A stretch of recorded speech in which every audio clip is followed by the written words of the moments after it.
Estamos ao vivo. Boa noite, boa noite. Estamos ao vivo depois de alguns dias aqui de impedimento, mas eu estou feliz para vir aqui reencontrar vocês novamente. Eu não parei as lives não, tá? O estudo continua, não vou parar. Alguns impedimentos acontecem e às vezes eu pulo um dia, né?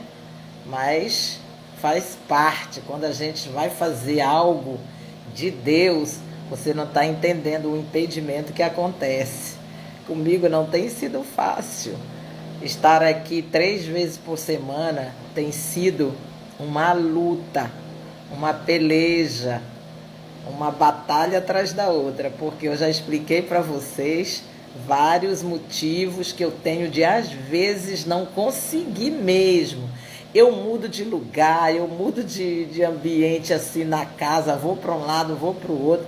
Quando chega bem perto da hora da live, entra um som de um vizinho, menina, muda uma família, porque como está período de férias, as pessoas ficam, né, se movimentando de um imóvel para o outro. E aqui, como é orla, local de praia, então o pessoal sempre tem gente nova na vizinhança e às vezes vem famílias que a gente não consegue entender como gostam de barulho. Então a gente fica tentando um momento assim de paz, de silêncio, para poder transmitir aqui da minha casa a live sobre o nosso estudo de Provérbios. Nós estamos continuando o estudo de Provérbios. Hoje nós vamos ler o capítulo 17 do livro de Provérbios e vamos estudar e aprender juntos, adquirir sabedoria. Eu amo adquirir sabedoria e conhecimento. Não sei você, mas eu acredito que você também dê valor à sabedoria que está escrita na Bíblia, no livro agora que eu vou ler de Provérbio, que é a sabedoria de Salomão. Você sabe, o homem mais sábio do planeta, de todas as épocas. Então nós estamos continuando o estudo, estou no capítulo 17. Quem dera nós pudéssemos adquirir toda essa sabedoria que adquiriu Salomão. Mas nós estamos em busca, porque aqui mesmo a Bíblia diz em Provérbios que se a gente puder, pode investir todo o nosso dinheiro que a gente tiver e possuir para adquirir a sabedoria. Porque com ela você consegue abrir todas as portas e tudo que você quiser e desejar você consegue com sabedoria. Então, tem muito valor. E o que tem valor e é de Deus, nós devemos desejar adquirir para nós, certo? Então vamos ver aqui sabedoria de Salomão no capítulo 17 do livro de Provérbios, na Bíblia Sagrada.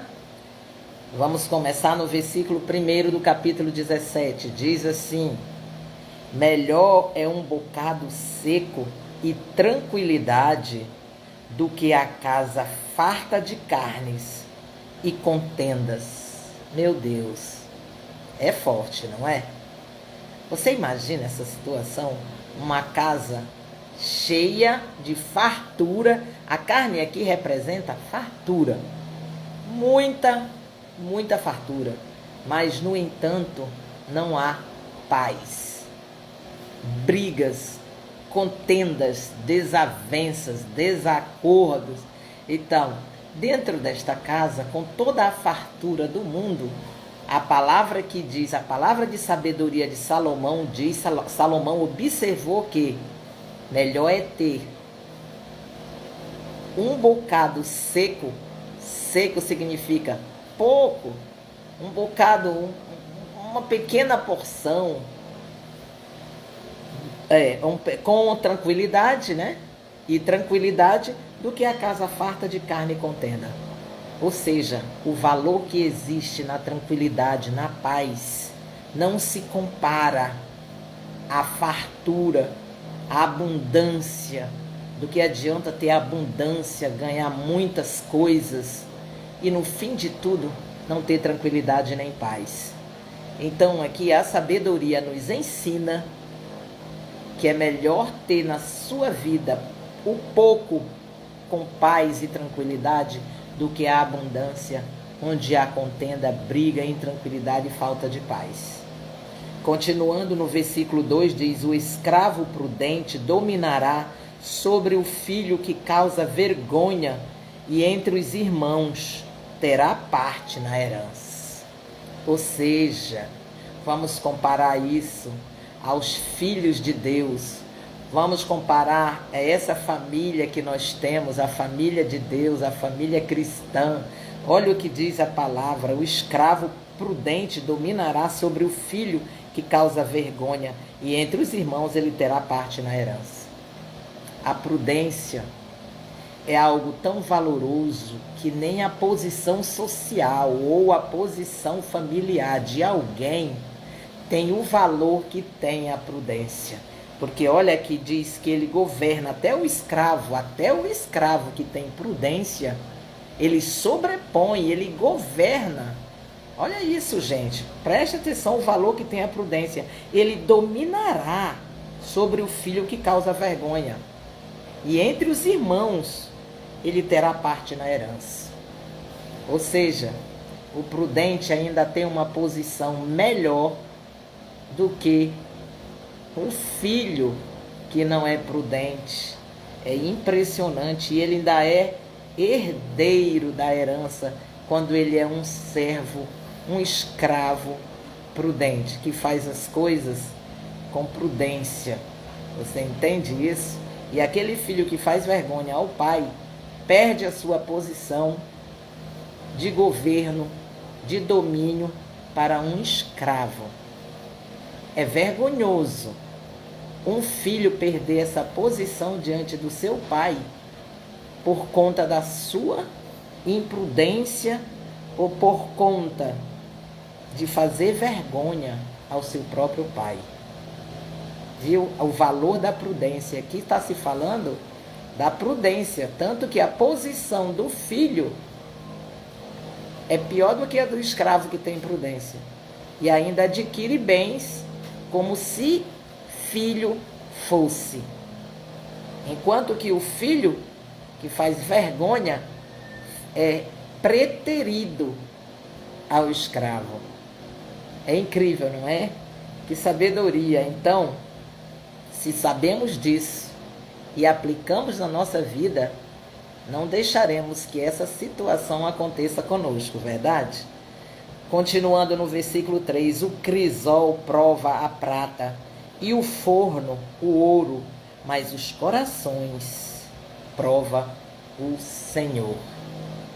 O que seria isso? O que seria essa sabedoria aqui de Salomão quando ele observa que o crisol, gente, é tipo uma panela, um tacho, que tem um formato fundo e que é posto, ele serve para fazer algumas experiências químicas, né? De produtos tipo metais. Então, ele é feito às vezes de barro ou de ferro, é tipo uma panela, ou assim, você já viu aquele garimpeiro que garimpam com um utensílio assim diferente, que tem um fundo que vai ficando afunilado mais aqui embaixo? Então, esse é um tipo de crisol. Ele serve para aquecer e dissolver metais, como a prata, como o ouro. Aqui diz que o crisol, esse recipiente, ele prova a prata, ou seja, como a prata vai ser derretida na alta temperatura, assim, tipo 1500 graus centígrados, essa prata, ela vai derreter e sobre a camada superior dela, daquele líquido, daquele metal, vai ficar as impurezas. Então, o que aqui está querendo dizer?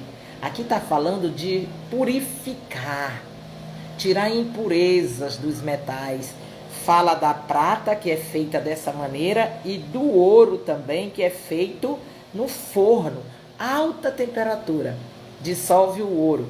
Como o ouro é um metal pesado, ele desce para o fundo do recipiente, né, do forninho aí, desse recipiente, e a impureza sobe. Daí, a palavra que diz que, comparado a isso, Deus prova os corações. Os corações são provado por Deus. Deus purifica, Deus cria. Olha, eu vou lhe dizer, quando é que se evidencia o conteúdo de um coração? Quando ele é provado. E que hora é que isso acontece? Porque a prata é num recipiente às altas temperaturas, o ouro é no outro recipiente às altas temperaturas. Mas e o coração do homem? Em que momento esse coração é provado por Deus? Em circunstâncias. Deus cria, promove, permite circunstâncias onde o que está dentro do coração do homem vai ser evidenciado. E aí você vê o que tem dentro, as impurezas. Deus prova esses corações. É como faz com o ouro e com a prata. O ouro e a prata a altas temperaturas. E o coração do homem? Circunstâncias, momentos, situações, onde o homem demonstra, evidencia o conteúdo que está dentro do seu coração. Assim como o ouro e a prata. Boa noite, Lília, seja bem-vinda, querida. Então nós estamos falando, viu, você que está entrando agora aqui na live, estamos no livro de Provérbios, no capítulo 17, no versículo 3, onde diz que o crisol prova a prata e o forno o ouro, mas os corações prova o Senhor. O crisol, já expliquei, é um recipiente que em altas temperaturas vai dissolver o metal e vai mostrar o que tem de impureza nesse metal. Qual é o objetivo de se fazer isso? É purificar, é tirar a impureza. O ouro também é posto a temperaturas chegando a 1.500 graus centígrados. Daí o ouro é um metal pesado, ele desce para o fundo do recipiente e a impureza sobe. Assim é o coração do homem quando Deus prova.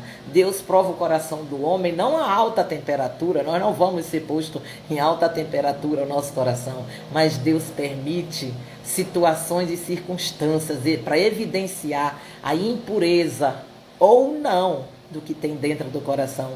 Pode ter grandes coisas boas dentro de um coração, amor, pode ter muita coisa boa, mas o objetivo das circunstâncias, purificar o coração, são as circunstâncias difíceis que Deus permite e prova o coração para tirar lá de dentro o que tem de impureza.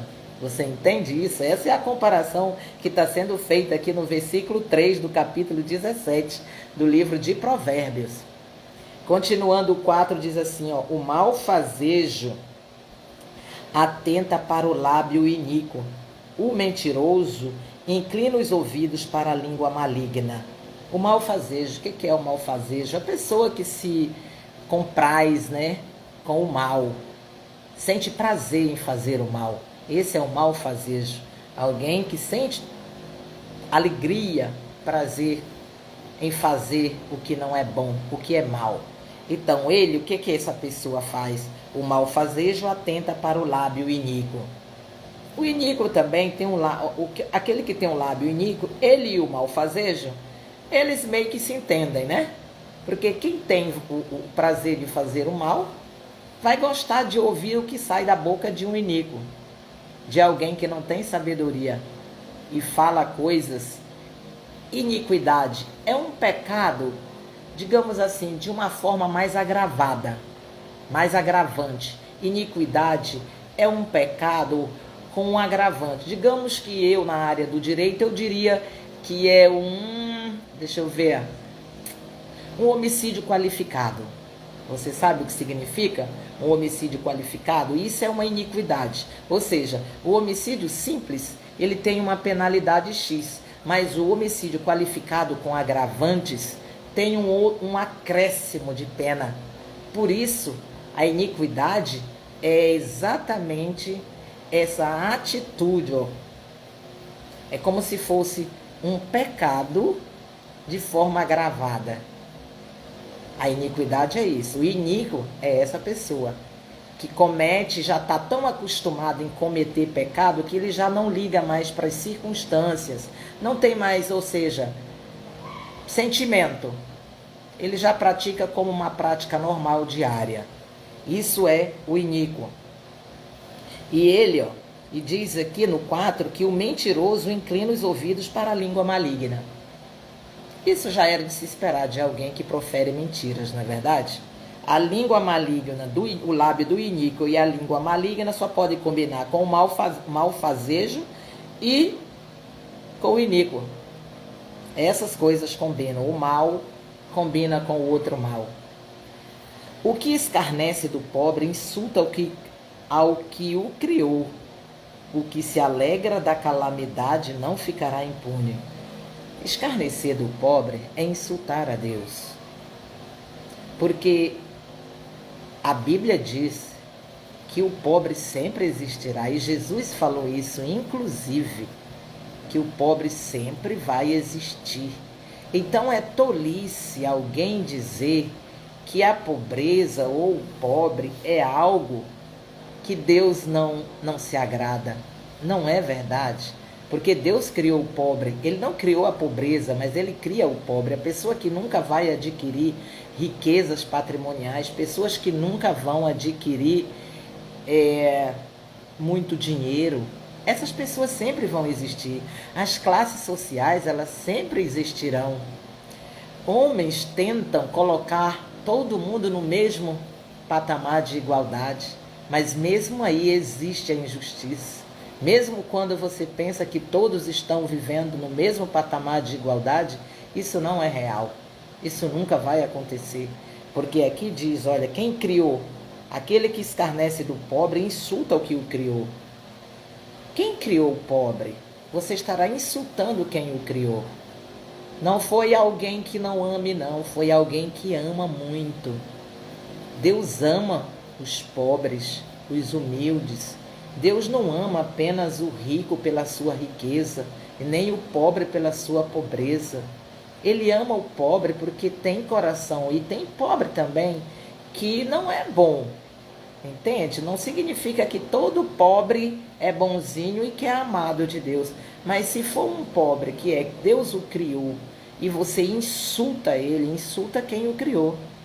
Insultar, digamos, desprezar, menosprezar, escarnecer só pelo estado de pobreza da pessoa. Ou seja, só porque a pessoa é pobre. E você insulta Deus quando você escarnece dessa pessoa. Você entende isso? Pelo estado dela ser pobre. Só porque é pobre você escarnece. Você estará escarnecendo, comprando, é um perrengue com Deus. Porque se esse pobre é protegido do Senhor, se Deus o ama e o criou, é como você insultar o filho de alguém. Você gostaria que o seu filho, por ele ser pobre ou por ele ser diferente ou ter qualquer coisa nele, que alguém venha escarnecer, você vai ficar feliz? Não, você vai se sentir insultado. E é assim que Deus se sente quando se faz isso com um pobre por causa do seu estado de pobreza. No 6, o versículo 6 diz assim: coroa dos velhos são os filhos dos filhos, e a glória dos filhos são os pais. Ou seja, os netos. Os netos são coroa. Coroa para os seus avós, que são filhos dos filhos. Boa noite, Fátima. Seja bem-vinda, querida. Estamos aqui continuando o estudo de Provérbios no capítulo 17, situando aí, se você quer acompanhar. Se pode, estamos no capítulo 17, no versículo 6, falando exatamente de algo maravilhoso que eu amo. Minha neta, eu tenho uma neta, e aqui a palavra fala que a coroa dos velhos são os filhos dos filhos, e ela é filha de minha filha, e é realmente uma coroa para mim. Significa que eu já cheguei a algum estágio na vida onde eu já tenho uma idade, uma certa bagagem, né, de experiência de vida, e isso é uma coroa, isso é um privilégio. Não se sinta desprivilegiado porque já tem netos, porque é velho, porque já chegou a uma idade. Não, isso é para nós glória, bênção. Chegar à idade que eu estou, para mim, é um milagre de Deus. Muitas pessoas não se alegram pela idade que têm. se sentem inferiores por estar velho, porque os velhos não têm a evidência, não é como os jovens. Eu me sinto exatamente como diz aqui. Eu tenho netos e eles são minha coroa. Eu tenho uma neta apenas, então eu tenho uma coroa já. E a glória dos filhos são os pais. Se você tem que se gloriar, honre a seu pai e a sua mãe, porque essa é a sua glória. Você entende isso? Se você desonra seu pai e sua mãe, é por isso que a palavra diz: honra pai e mãe, e os teus dias de vida acrescentarão mais dias de vida na terra. A sua vida será longa quando você honra pai e mãe, porque eles são a sua glória. Eles são aquilo que você tem de valor, assim como os netos são para os avós. A glória dos avós, a coroa dos avós são os netos. É assim que eu me sinto. No versículo 7, nós vai dizer assim, ó: ao insensato não convém a palavra excelente, quanto menos ao príncipe o lábio mentiroso. Nossa, que palavra, que sabedoria tem nesse versículo. Lê novamente, só para você aqui, ó, ter um entendimento da profundidade dessa palavra. Olha, ao insensato não convém a palavra excelente. A pessoa que é insensata, que não tem juízo, é imprudente, é um incauto, não tem sabedoria, nem atenta para as coisas, é um insensato que é capaz de cometer absurdos. Olha, a eles não convém a palavra excelente, quanto menos ao príncipe o lábio mentiroso. A um príncipe não convém proferir mentiras, assim também como a palavra excelente não é usada, não convém a um insensato. É muito bem fácil de entender por que dessa palavra. Porque o insensato não convém a palavra excelente? Porque não existe valor onde se valorar, se dá um certo valor ao que sai da boca de um insensato. Tudo que ele fala não tem certo valor, quanto mais a palavra é excelente.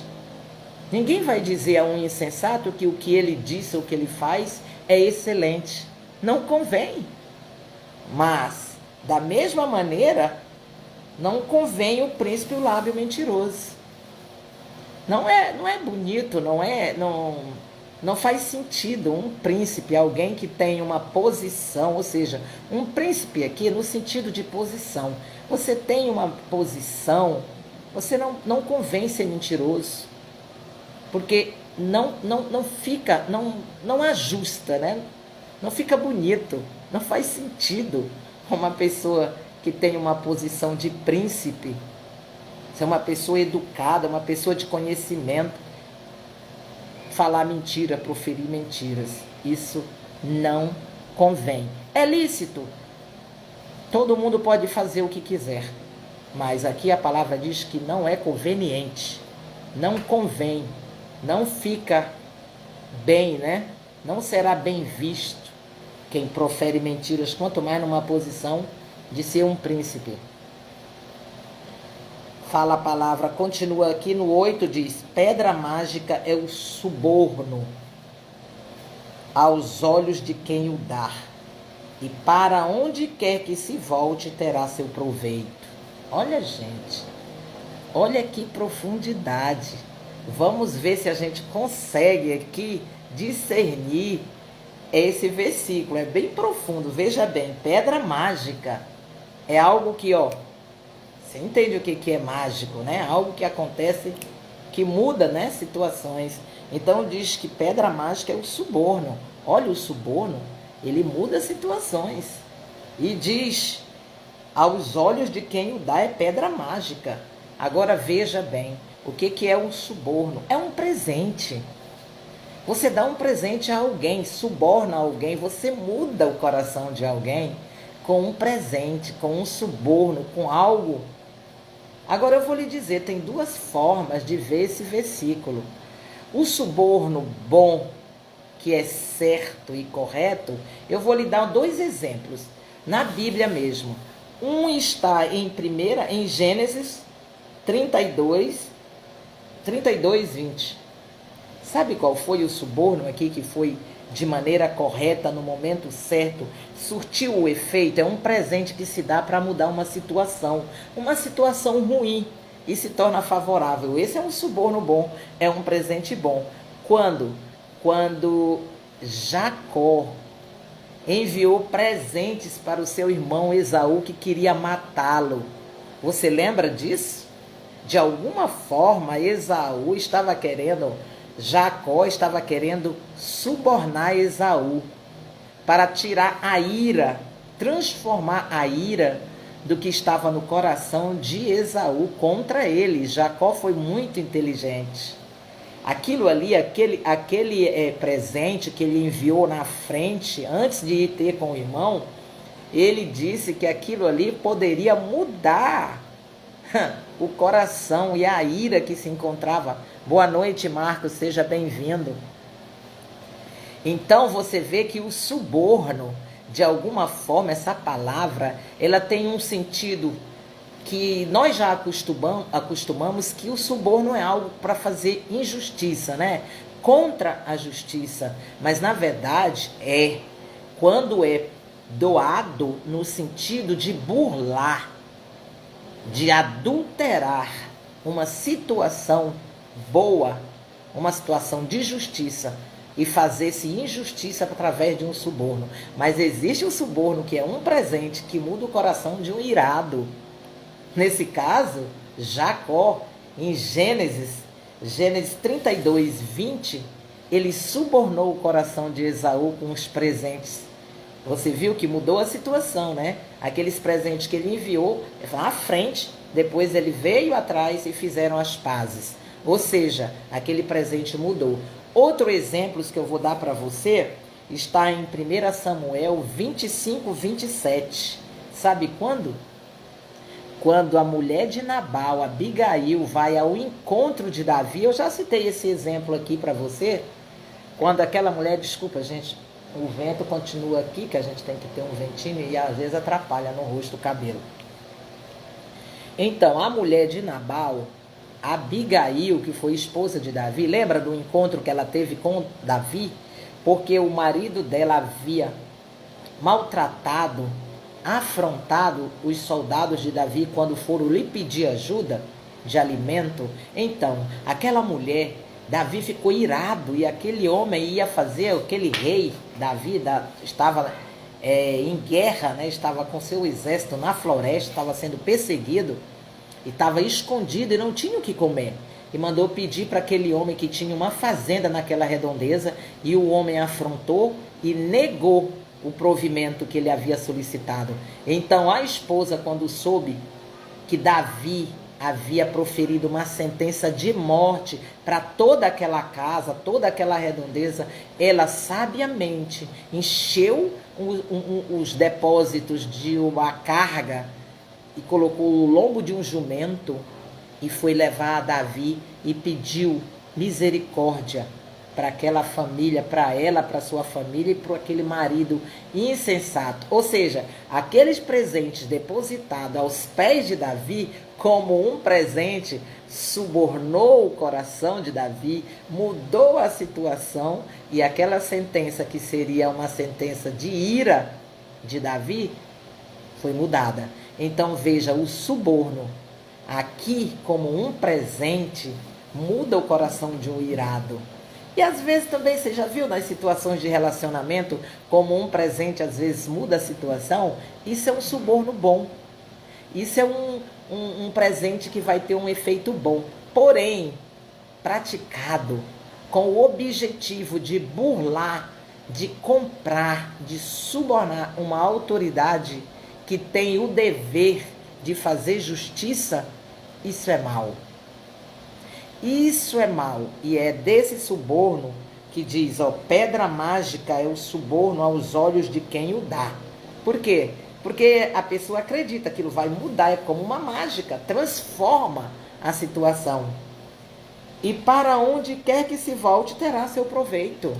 Verdade? Se for para o bem, tem um bom proveito. Se for para o mal, também vai ter o proveito, porque aquele que faz para burlar a justiça, de alguma maneira vai ter proveito disso.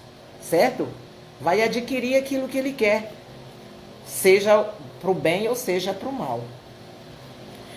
Provérbios 17, no versículo 9, diz o seguinte: o que encobre a transgressão adquire amor, mas o que traz o assunto à baila separa os maiores amigos.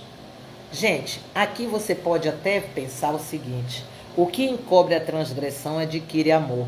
Ou seja, aquele que mente, né, encobrindo uma situação de alguém que transgrediu. Mas aqui está se falando, o que encobre é o que perdoa. Digamos que você tem uma amizade e aquela amizade, um dia houve uma contenda, aquele agiu mal contra você, alguém, um familiar, esposa, filho, isso muito acontece nas relações familiares, entendeu? Casamentos, pais e filhos, sogras e noras. Então, o que encobre a transgressão adquire amor, ou seja, aquele que perdoa e não fica jogando no rosto a transgressão de alguém. Porque quando perdoa e ama, encobre. O amor encobre a transgressão daquele outro. Você perdoa. E isso aqui é bom. O que encobre a transgressão adquire amor. Mas o que traz o assunto à baila separa os maiores amigos. Sabe aquela pessoa que não esquece nunca o que você fez, que sempre está puxando o mesmo assunto para trazer uma contenda? Esta pessoa aqui é essa aqui, ó, que separa os maiores amigos. Porque às vezes aquela pessoa já não quer mais tocar no assunto, já passou, já aconteceu e a pessoa perdoou e a pessoa já deixou passar, aquilo já não faz mais sentido. Mas tem gente que fica cutucando na ferida. Já viu esse termo?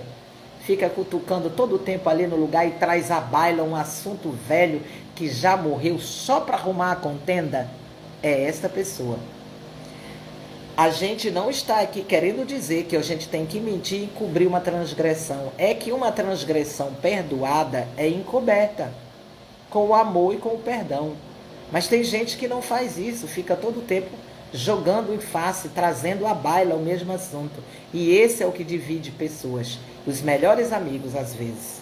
No 10 diz assim: mais fundo entra a repreensão no prudente do que 100 açoites no insensato. É forte, não é forte? Olha só, basta uma repreensão, olha, no prudente que já vai fazer efeito. Uma pessoa prudente, quando ela comete qualquer coisa que não seja boa, que não é prudente, que vai descambar em algum lugar ruim, você o repreende, chama atenção, né? No sentido de instruir, de prevenir. Ele sendo prudente, sabe o que acontece? Olha aqui, ó. Vai surtir o efeito. Porque, ó, o prudente, uma repreensão entra profundo nele. Do que 100 açoites no insensato. O insensato você pode repreender, você pode falar, você pode açoitar. E ele não vai ouvir e não vai entrar nele. É isso que é um insensato. Você vê o que é um insensato? Eu vou te contar assim. Algo que a gente vê muito hoje. No trânsito, eu sempre cito isso aqui. Porque o insensato, da feita que ele toma uma atitude, ele não volta atrás, ele vai até as últimas consequências. E ele não aceita a repreensão. Um insensato irado é difícil. E quando você vai chamar a atenção, digamos, no trânsito, às vezes a pessoa termina cometendo um crime por falta apenas de ouvir uma repreensão. Então, como diz aqui, 100 açoites numa pessoa dessa não vai surtir efeito, não vai entrar. Nunca vai. Agora, basta você repreender um prudente que ele vai te ouvir e isso vai entrar profundo nele. E talvez algo que fosse fazer... Boa noite, Selene. Seja bem-vinda, minha cunhada. Em São Paulo tá frio, né? Aqui tá um calor que você não tem ideia. Eu tô aqui, ó, com uma blusinha de manga curta, mas eu estou com calor. E o ventilador tá ali e eu estou com calor. E choveu bastante hoje aqui em Belém, gente. O calor aqui continua a 1000 graus. Nós estamos em pleno verão, época de muita festa, mas de muito sol. E para quem gosta de sol, aqui é o lugar de vir esticar aqui e pegar aquele sol, um bronze, né? Mas para quem não gosta, sofre. Então, é isso que diz no versículo, no 9, né? No 10. Mais fundo entra a repreensão no prudente do que sem açoite no insensato. É forte. Não adianta você chicotear um insensato que não vai surtir efeito. Ele levanta dali com os açoites que levou e vai continuar fazendo a mesma coisa. Porque não admite de jeito nenhum repreensão. Tão menos açoite não vai surtir o efeito. No 11 diz, o rebelde não busca senão o mal. Por isso, mensageiro cruel se enviará contra ele. A pessoa que procura, que busca o mal, só vai receber, depende de quem esteja, né? Só vai ter mal na sua vida. No 12 diz, melhor é encontrar-se uma ursa roubada dos filhos do que um insensato na sua estultícia. Gente, que coisa mais incrível. Você sabe o que está dizendo aqui? Olha, melhor é encontrar-se uma ursa. Você imagina uma ursa roubada dos filhos? Gente, do que um insensato na sua estultícia. Ou seja, lá vai um exemplo de novo. Um insensato irado, com raiva. Antigamente, lá na Palestina, uma ursa, quando se perdia do filho, era uma situação de perigo imensa. Eles lidavam muito com essa situação. A ursa, a mulher do urso, quando perde os filhos, ela fica louca. Ela perde totalmente a sensatez. Ela fica desesperada e ataca o primeiro que aparecer. Por isso te compara aqui a um insensato. Veja bem, olha. Melhor encontrar-se uma ursa roubada dos filhos do que um insensato na sua estultícia, na sua insensatez. Você imagina que situação é essa? Ainda é melhor encontrar essa ursa quando ela perde os filhos, quando ela está louca, alucinada, do que um insensato irado. Olha, novamente, se você vê um insensato, você sabe que gente comete crimes na hora da ira, sem pensar, sem raciocinar. A gente assiste todos os dias isso aqui, principalmente aqui para o nosso estado. Eu leio cada notícia. Gente, eu não tenho mais TV em casa, mas quando eu abro o meu Instagram, eu me deparo com cada fato que não dá para acreditar. Cada vez a gente diz assim, eu pensei que eu já tinha visto tudo, mas sempre me surpreendo mais com pessoas que cometem absurdos. Hoje eu lendo uma notícia que um homem cometeu um crime horroroso contra sua família, aqui numa cidade do Pará. Ele simplesmente matou os seus filhos, 2 filhos, gente. Um de 7, um de 13, se eu não estou enganada, a notícia passou diante de mim assim no meu Instagram. Eu até mostrei ao meu esposo, olha que insensatez, olha a que ponto chega um homem insensato. E ele depois se matou. Você entende isso? Isso é ser um insensato. Como que a pessoa chega a um nível desse de insensatez?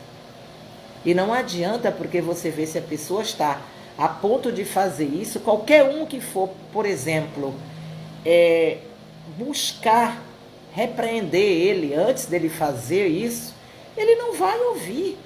Ele está com um sentimento absurdo de insensatez.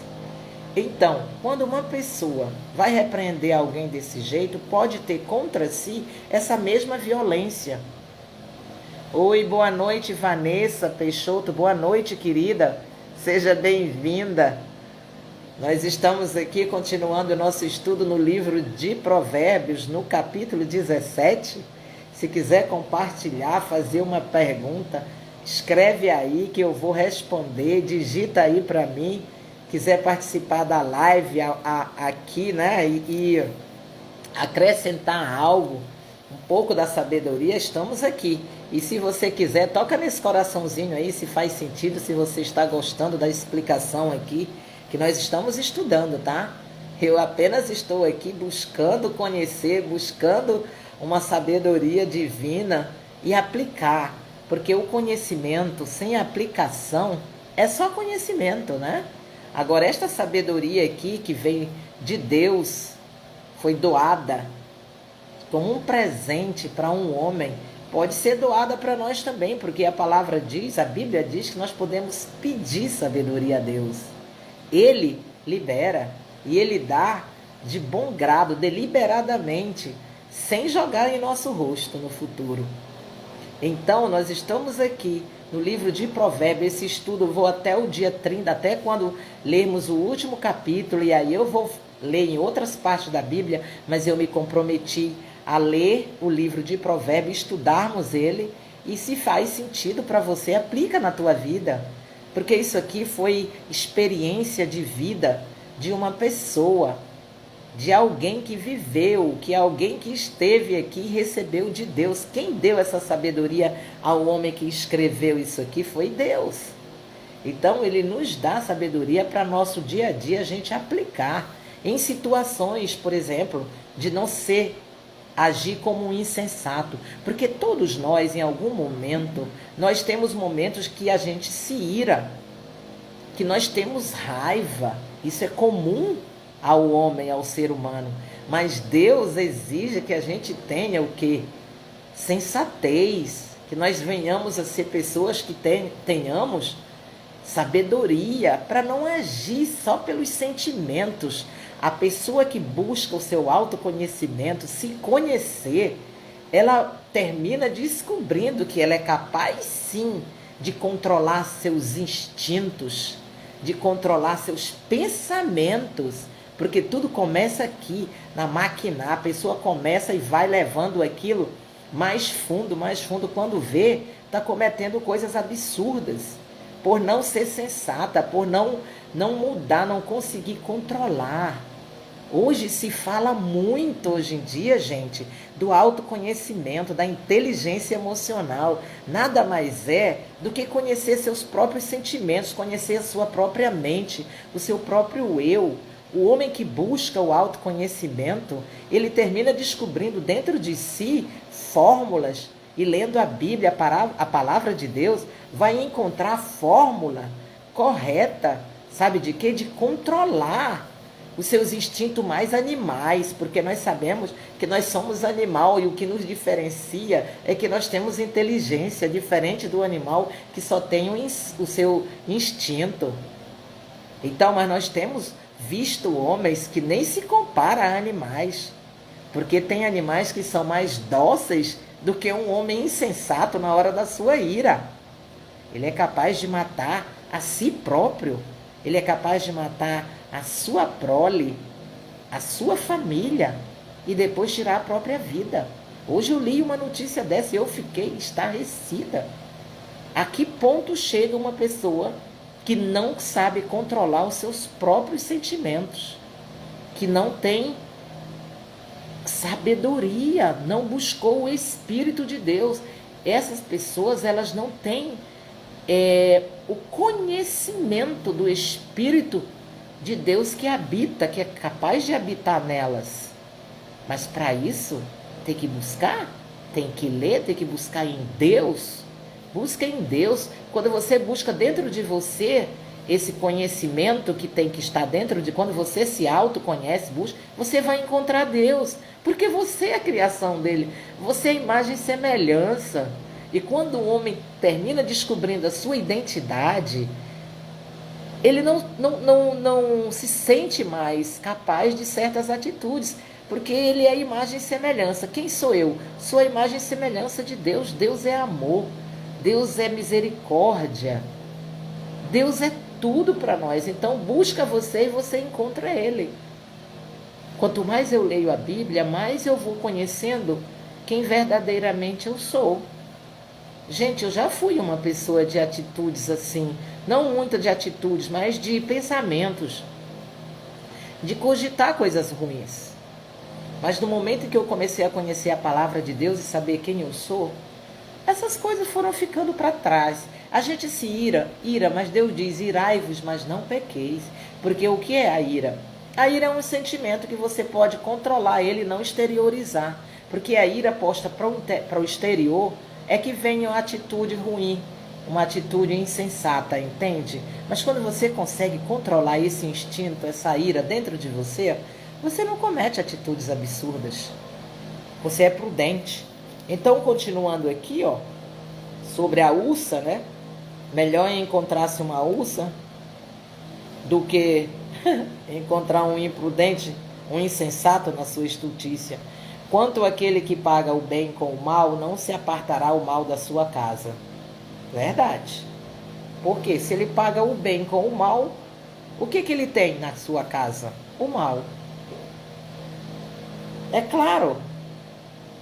Aquele que paga o bem com o mal, não se apartará o mal da sua casa. Porque ele só tem dentro dele o mal. O que ele vive? O mal.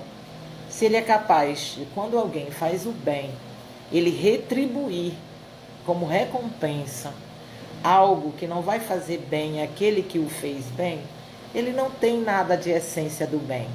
Na sua casa, na sua história, na sua vida e dentro de si, só tem isso, o mal. Agora imagina o que esse é capaz de fazer com quem ele faz o mal. Se ele retribui o bem com o mal, como que ele vai retribuir o mal que fizerem a ele?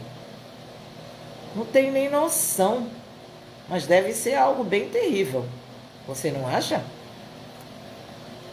15. O 14. Como abrir-se da represa, assim é o começo da contenda. Desiste, pois antes que haja rixas. Meu Deus, é como abrir uma represa. Como que vai começar uma contenda? Quando abre a porta da briga, da contenda, é como abrir uma represa, ou seja, fica sem controle. Então é melhor evitar uma contenda. Como se evita uma contenda? Evitando a primeira atitude, a primeira palavra, aquilo que você sabe. Boa noite, Vanessa. Seja bem-vinda, querida. Viu? A contenda, ela começa às vezes com uma palavra que não é boa, uma palavra dura, suscita a ira, e aí vira uma contenda, ou uma fofoca. E da feita que começa, você vê a fofoca como é, da feita que ela expande, é como abrir assim uma represa. Isso aqui é verdade, é pura verdade. É como abrir-se da represa, assim é o começo da contenda. Desiste, pois antes que haja rixas. Antes que haja aquela coisa que vai ficar marcada como uma rixa. Sabe o que é rixa? É alguém que guarda um rancor, uma raiva contra alguém, e aquilo vira algo que não passa, que não acaba. Aonde se vê, se estranha. Aonde se vê, a contenda, a briga, a confusão. Isso é uma rixa, que não precisa mais haver nada, basta se olhar. A pessoa que tem rixa de outra, ela não precisa mais nem de uma atitude da outra, basta encontrar com ela. Já vem a raiva, a ira e a vontade de agredir, de começar uma guerra. Você entende isso? Isso é rixa. Rixa de família, já ouvimos muito de rixas de família, rixas de pessoas de bairro contra bairro, sabe? Rixa entre torcedores de times de futebol. Você já viu como é? Quando eles começam uma briga, quando termina um jogo de futebol, você já viu o que acontece, gente? Chega a ser monstruoso, uma coisa inacreditável. Quando duas torcidas de futebol, que nós já assistimos, eu já vi em jornal, em televisão, aquelas pessoas, é como abrir realmente de uma represa. Um começa, basta um dar um tapa no outro, e aí a briga fica generalizada e você não sabe mais, não tem mais como controlar. Nem a polícia às vezes tem controle sobre aquilo. Então isso é o que diz aqui nesse versículo, como abrir-se da represa, assim é o começo da contenda. Então, a palavra aqui de Salomão é o seguinte: desiste, pois, antes que haja rixa. Não comete o primeiro erro, não dá a primeira palavra que vai criar uma contenda. Porque da feita que começa, pode você não ter mais como controlar. É melhor prevenir do que remediar. É melhor não fazer, não tomar a primeira atitude para depois não saber mais como controlar o resto. Vira uma rixa, vira uma briga eterna, que não tem mais controle, que ninguém mais consegue controlar. É uma represa desgovernada. Viu uma represa quando se rompe? Você já viu uma represa rompida? É igual aquelas brigas de torcida que você assiste. É igual briga em família que eu já vi, assim, a gente vê aquela coisa que descontrola. Daqui a pouco ninguém sabe, numa festa. Já viu aquelas brigas em festa, em frente de festas? Que um começa uma coisa, daqui a pouco você não sabe mais quem começou, vira aquela confusão generalizada. É desse jeito. É desse jeito que diz aqui, a contenda é como uma represa desgovernada. Abriu, acabou.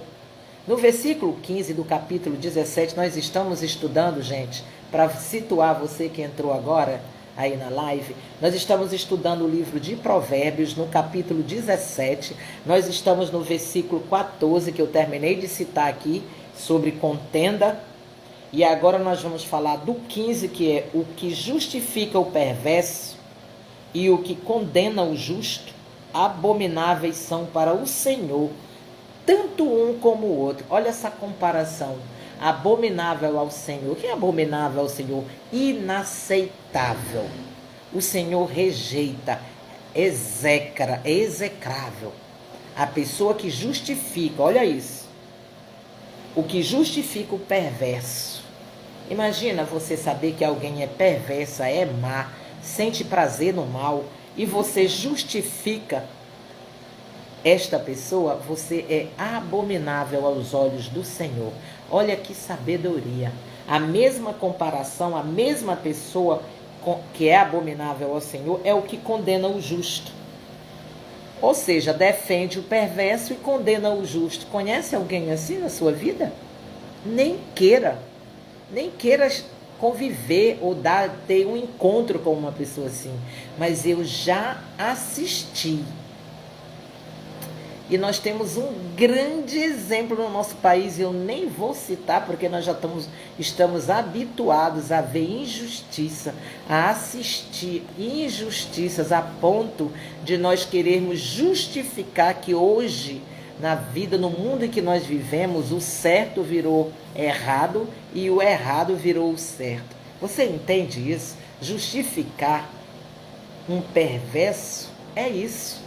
É você tirar a pena que está sobre o perverso e condenar o justo. Sabia que na justiça na minha profissão, eu vi isso acontecer. Você saber que uma pessoa é inocente e ela ser condenada no lugar de um perverso. Isso é abominável a Deus. É execrável. É inaceitável, isso que a palavra quer dizer. Nunca esteja na posição de justificar alguém que você sabe que é do mal. Você nem precisa ter cometido o mal, mas se você o apoia, se você o justifica, se você o defende, na minha profissão, a lei diz que eu tenho o direito e que todo homem, independente do crime que tenha cometido, tem direito à defesa. Tem direito a um advogado. Mas você quer saber de uma coisa? Eu não consegui conviver com isso. Porque seria para mim, esta palavra aqui, seria isso para mim. Justificar o perverso. Defender um perverso. E condenar um justo. Eu ser abominável aos olhos do Senhor. Que recompensa, não é? Eu teria se eu, no exercício da minha profissão, justificar um perverso em defesa dele, justificar ele, e no meu coração, como que fica o meu íntimo, entende? Vou lhe dizer o que acontecia comigo quando eu, no início da minha profissão como advogada, veio sim a mim várias causas em que eu não me senti, gente, nem que fosse muito dinheiro para mim, porque eu precisava de dinheiro. No início da minha profissão eu não tinha nada na vida ainda, a não ser o meu curso, meu anel de formatura. Mas eu não consegui conviver com isso. Por quê? Porque eu dizia assim, eu sou cristã, eu me converti a Cristo. E eu busquei uma mudança na minha vida. Como que durante o dia eu poderia defender um perverso, um homem assassino, um serial killer, um estuprador, inclusive de incapaz, porque eu cheguei numa causa um dia que vieram para mim, olha, e foi uma pessoa da igreja que me procurou, sabendo que eu era advogada, que o filho estava sendo julgado, iria ao julgamento por um crime desse porte. Eu disse, olha, eu não cometeria um engano desse de defender alguém que comete uma abominação desta. Porque eu seria como? De dia eu seria, por exemplo, defendendo um perverso e à noite eu na igreja, no altar, como pastora, pregando a palavra de Deus. Você acha que combina? Eu não estou condenando os meus colegas advogados que fazem isso. Cada um, como a palavra diz, é lícito. É lícito para mim. A lei me permite instruir alguém até a mentir em prol da sua defesa. Mas eu não iria me sentir com Deus à vontade com Deus. Eu preferia ficar do lado da vítima sempre do que do lado do réu. Você entende isso? Então é isso aqui, ó. Justifica o perverso e o que condena o justo são abomináveis. São para o Senhor. Ah, não, mas eu estou no exercício da minha profissão. Mas isso não justifica para mim. No exercício da minha profissão é como eu dizer, eu faço perversidade e Deus vai e me leva, me salva, me perdoa, Não, isso aí é ser iníquo. O iníquo é aquele que pratica o pecado e já não sente mais nada e nem tem vergonha de cometer mais o pecado. Ele justifica e ele não sente mais nada, não se condena mais por nada do que faz. Isso é um iníquo. Comete a iniquidade como uma prática diária, normal, entende? E não sente mais nem consciência que pese, nada. Isso é um iníquo, é iniquidade. De que serviria, no versículo 16, nós vamos hoje nós temos esse capítulo, ele tem 28 versículos. Nós vamos encerrar aqui no 16, que diz assim: de que serviria o dinheiro na mão do insensato para comprar sabedoria, visto que não tem entendimento? Gente, isso é muito forte, isso é muito profundo. Do que adiantaria o dinheiro na mão do insensato, olha só, para comprar sabedoria, se ele não tem entendimento? O que seria isso? Comprar sabedoria e não ter o entendimento daquilo que comprou. A sabedoria na mão de um insensato não tem valor, não vai saber usar. Ele não tem entendimento, como que ele vai ter sabedoria? Ele pode até comprar o conhecimento, porque tem dinheiro para comprar qualquer coisa, mas ele não teria o entendimento, então, de que serviria o dinheiro na mão do insensato para comprar sabedoria? Serviria de nada.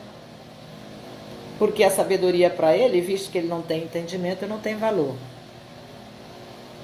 Você entende isso? Quantas palavras foi dita hoje aqui, que se aplicada com entendimento para uma pessoa sensata, uma pessoa que está buscando mesmo mudança, transformação. Isso aqui só tem valor, só vai surtir algum efeito na vida daquele que realmente quer mudar, quer ser transformado, quer agir com atitudes diferentes, não está satisfeito, não está vendo que está tendo resultado na sua vida. Poxa, se até hoje eu não obtive resultado agindo como eu estou agindo, que tal eu procurar mudar os meus resultados agindo diferente do que eu venho agindo? Ah, eu sou inteligente, tudo bem. Sabe o que é o inteligente? Inteligente é uma pessoa que tem conhecimento para sair de uma situação difícil, entrou numa situação difícil, digamos assim. Digamos que eu entrei numa situação difícil. Impensadamente, eu entrei numa situação bem difícil, mas eu tenho inteligência suficiente. Eu vou buscar aqui e com meus recursos, porque eu sou inteligente, sair daquela situação do qual o sábio não entraria. Você entendeu? O sábio e o inteligente? O inteligente sai das situações e o sábio nem entra nelas, porque ele observa o inteligente. Se o inteligente tem inteligência para sair de algumas ciladas que entrou, eu vou te dizer, o sábio nem entra na cilada, na armadilha. Então, qual a melhor situação? Não seria você adquirir sabedoria, ser sábio e não apenas inteligente? Porque o inteligente vai ficar pelejando a vida toda. Com a inteligência dele, ele pode até se livrar de algumas coisas, mas é uma canseira. Quando você tem o conhecimento e tem a sabedoria para usar esse conhecimento, você não tem canseira. Sabe o que é um atalho? Você sabe o que é um atalho? A sabedoria é um atalho. É você sair de um ponto para o outro sem muita canseira. Isso é a sabedoria. Salomão deixou esses muitos conhecimentos que ele observou, ele contemplou, ele viu, ele viveu, ele observou.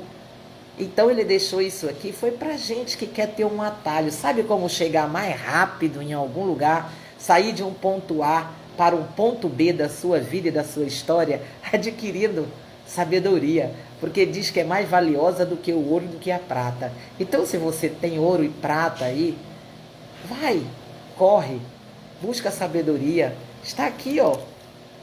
Está aqui e não é muito caro. Pede para Deus. Porque a palavra de Deus diz que com a sabedoria você adquire o ouro e a prata. E aí você compra o que quiser. Porque você sai de um ponto A para um ponto B, você pega um atalho quando você sabe, quando você tem um conhecimento para aquilo. Agora imagina quando você não tem um conhecimento de algo, que você fica fazendo experiência, até você adquirir aquele conhecimento. Que tal você pegar já o conhecimento de alguém que já fez as experiências todas, já sabe, já validou, já sabe que dá certo, e você ir direto ao ponto. Pega um atalho. Não fica aí batendo cabeça e não escuta o que alguém que já fez aquilo, já passou por aquilo e pode te dar a fórmula. É isso. Ser sábio. É isso, exatamente. Não fica batendo com a cabeça na parede quando você já pode pegar a sabedoria que alguém viveu, experienciou, experimentou, está passando ela de graça para você e você nem aí, não age como um insensato. O insensato é esse, que tem aqui, ó, gratuitamente, nessa palavra, para tudo aqui tem uma sabedoria e está buscando aonde? Em homens. Às vezes a solução está bem aqui, debaixo do nariz, e a pessoa está buscando insensatamente. É isso a palavra insensatamente? Deve ser. Em lugares que não vão te trazer o conhecimento que você precisa. A internet está cheia de gente com sabedoria e conhecimento passando para você. Alguns estão vendendo caro, mas outros estão aí felizes da vida em passar o conhecimento para você e passar a sabedoria que já viveu para você. E você insiste em não ouvir. Então, escolhas. Você sabe que tudo são escolhas. E não adianta você querer, às vezes, dar algo para a pessoa que ela faz questão de pagar caro por aquilo. Sabe quando você dá algo de graça, Deus dá de graça, e o homem acha que ele tem que comprar? Esse é o insensato. Vai comprar caro por algo que pode ser que receber de graça, porque não valoriza o conhecimento que vem assim, ó, gratuitamente. Então paga caríssimo, até com a sua própria vida. Por quê? Porque não quer pegar um atalho, pegar a coisa mais já pronta. Busca em Deus, busca na palavra dele, busca na Bíblia, busca Cristo, seja sábio. Eu estou vivendo um momento agora na minha vida de muito assim profundidade, sabe? E eu tenho visto que realmente quando a gente cresce Não no tamanho, na estatura, porque na estatura eu não vou mais crescer, muito pelo contrário, eu já estou diminuindo de tamanho, porque a idade parece que faz você perder alguns centímetros, mas faz você adquirir sabedoria, experiência, ainda mais quando você busca em Deus. Então eu ultimamente, gente, eu tiro por mim mesma situações que eu na juventude talvez tivesse cometido, hoje eu não faria mais, entende isso? Vai aprendendo, vai crescendo na graça e no conhecimento. A palavra diz, a Bíblia diz que Jesus, quando ele era menino, ele ia crescendo na estatura, na graça, no conhecimento, na sabedoria, era isso. Ele crescia em todas as áreas, ia expandindo. Mas nós que já chegamos numa certa hora de idade, não dá mais para crescer na estatura, mas ainda dá para crescer na sabedoria, no conhecimento e na graça de Deus. Então, sempre haverá uma oportunidade para você crescer.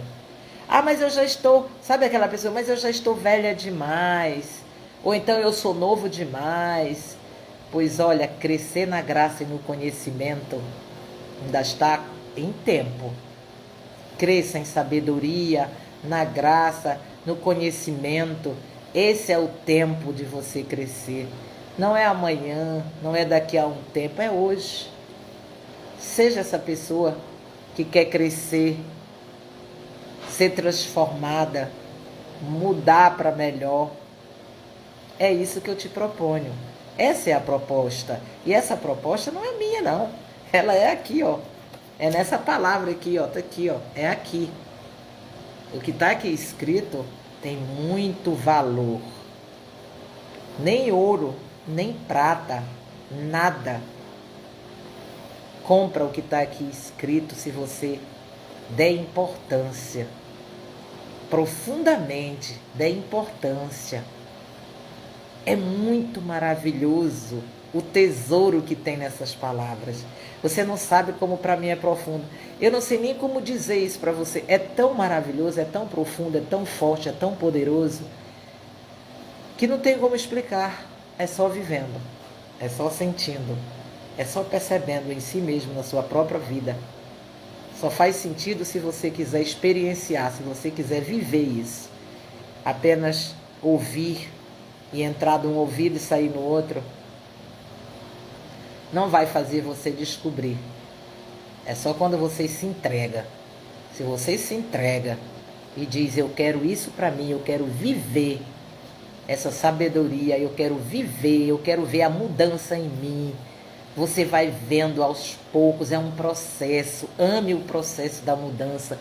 Toda mudança requer sofrimento. É que nem esticar. Dói. Mas depois, lá na frente, você vai ver que valeu a pena. Viver uma vida toda de insensatez e chegar na velhice e continuar insensato, não ter sabedoria, é uma vida que não faz sentido, pelo menos para mim. Não faria se eu não tivesse visto em mim não apenas a mudança física aqui, ó, facial, as rugas, a flacidez do rosto, a flacidez do corpo, o cabelo branco. Se fosse apenas isso, eu acho que eu teria realmente passado pela vida e não descoberto o essencial dela. É hoje viver com a consciência de que existe algo melhor depois daqui, quando esse corpo já velho, envelhecido, for deitado ao solo. O meu espírito, a minha alma, eu sei para onde vai. E é disso que eu estou falando. A vida, a sabedoria, a Bíblia só vai valer até o dia que fechar os olhos. Você pensa? Não vai ter uma Bíblia depois daqui para a gente ler. E também não vai ter mais misericórdia, não vai ter mais perdão, não vai precisar mais de sabedoria nenhuma. É só aqui. Então busque ela aqui, sabe por quê? Ela faz um grande efeito aqui. Pode transformar a sua situação para ir para o outro lado. É disso que eu estou falando.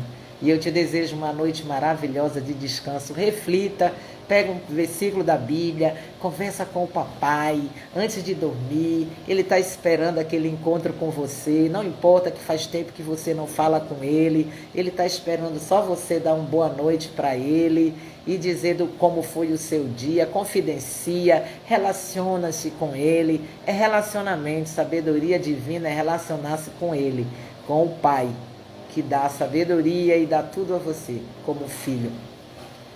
Eu te respeito, eu respeito a sua posição, e ninguém faz nada sem vontade, sem crer e sem fé. É impossível agradar a Deus.